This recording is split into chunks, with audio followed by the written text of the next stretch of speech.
Hi everyone, Reiki Nurse here, Kathy. I just wanted to talk a little bit about a few of the signs of having a wounded inner child, and what you can do about it, so that you can, start your healing journey, and just move on and start to ascend. Because in order to ascend, we have to heal our inner selves, our inner child first. We have to heal the wounds of many lifetimes and many generations past. So I know that everyone wants the quick fix and let's ascend and let's do it. Let's go to 5D from 3D to 5D. It doesn't happen that way. And there's a lot of people that want to help you navigate through your ascension process. But the very first steps that you need to take before you even go to the ascension process is healing your inner wounds. So that's what I'm here to do. That's what I'm here to talk about. So if you want to ascend once and for all, let's ascend by healing our inner wounds. Okay, so number one, you're easily offended and hurt by what others say or do to you or about you. You take things personally. You cry easily. You're afraid of being hurt by others. You have a really frail sense of self. That's number one. Number two, you don't have a strong sense of who you are. You're not sure about who you are, and you're certainly not sure what you're going to tolerate in a relationship. Any relationship, not just an emotional relationship or a love relationship. You're more of a follower than you are a leader. You have to really look at yourself when you're considering these signs. Okay, you feel deep down intrinsically that something is really wrong with you. Nothing's wrong with you, folks. Nothing's wrong with you. You're amazing. You're an amazing being of light. Number three, you're a hoarder. You hoard things. You're materialistic. You hoard money. You hoard people. Sort of like if you're familiar with the Harry Potter Harry Potter movies and stories, sort of like Professor Slughorn. He always wanted to have the people that were attached to something, to some kind of glorious outcome, because it made him feel more important. So you hoard people, and you have a real difficult time letting go.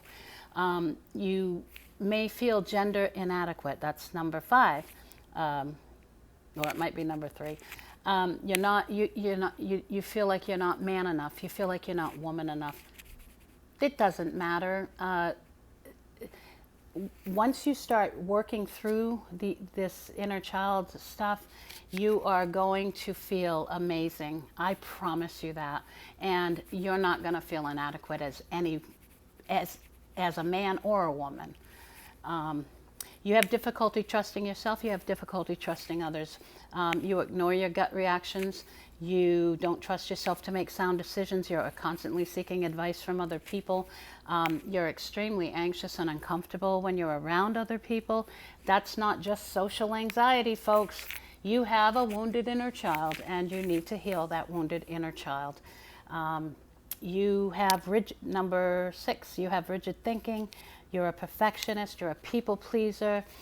You have a difficult time saying no when no is warranted. You have a difficult time creating healthy boundaries. You barely know what healthy boundaries are. You have a difficulty separating yourself from your romantic partner. You feel like everything your romantic partner does, you have to do, or everything that he or she likes, you have to like, in order for them to stay with you and to like you and to keep liking you. You have a difficulty separating yourself from your children. If you're a young mother, if you're an older mother, you have difficulty separating yourself from them, from your children, and realizing that they're a part of us in that they have our blood, but they don't belong to us. Our children do not belong to us. They belong to life itself. And we need to learn to let them explore and let them be who they are, instead of, keeping them, hovering over them and overprotecting them. And It's healthier to let them be who they are. You attract emotionally unavailable people. Constant lament of people that have wounded inner child. They're constantly attracting those who are emotionally unavailable and criticizing of them. You need external validation for your own achievements. In other words, you don't feel good about your own achievements, so you need other people to like hold you up on a pedestal, sort of, in order to feel good about your achievements. So you seek outside validation.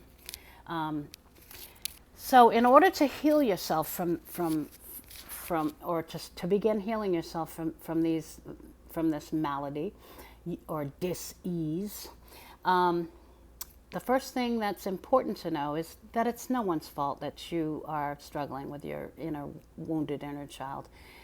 I believe we're all wounded in some capacity, and that every day that we seek to take care of ourselves and to better ourselves, that we're working towards a better world for everybody.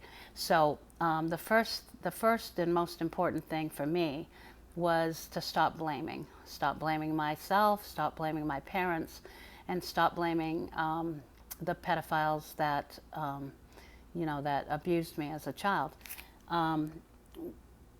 We have to get to a point where we take responsibility, where we're emotionally mature enough to say, hey, I'm 30 years old, it's time to take care of me, it's time to start looking at me and seeing what I can do about myself.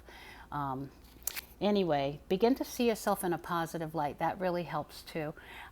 Instead of always thinking, start to become aware of what you think about yourself when it's quiet and when your mind is quiet.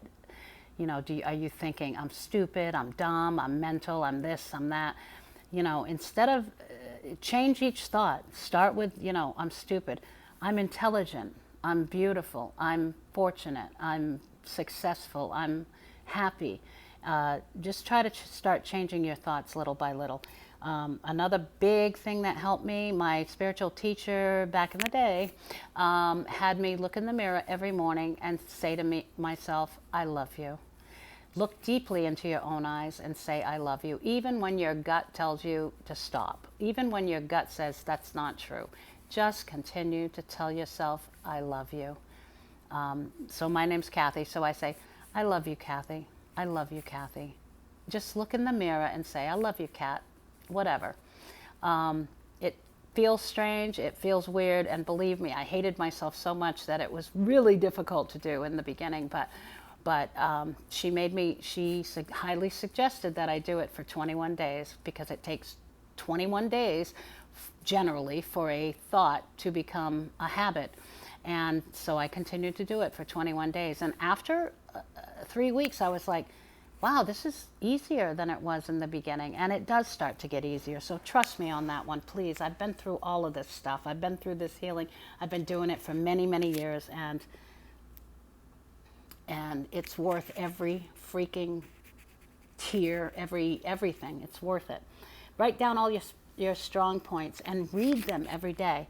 And by your strong points, I mean, I'm compassionate, I'm loyal, I'm honest, I'm beautiful, I'm successful, I'm this, I'm that. Just write down your strong points and do it every day. And then use alternative methods of healing as well, like Reiki, energy work, crystal healing, theta healing, hypnotherapy. Hypnotherapy is one amazing thing. And then guided visualization. Try to find guided visualizations. In fact, I'm going to do one. I'm going to post one to YouTube, so probably within the next week.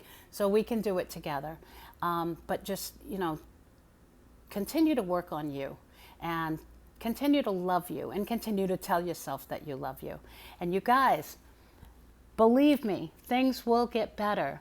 And before you know it, you'll be ascending. You'll be ascending into the fifth dimensional new earth. Okay, you guys, love you. Take care.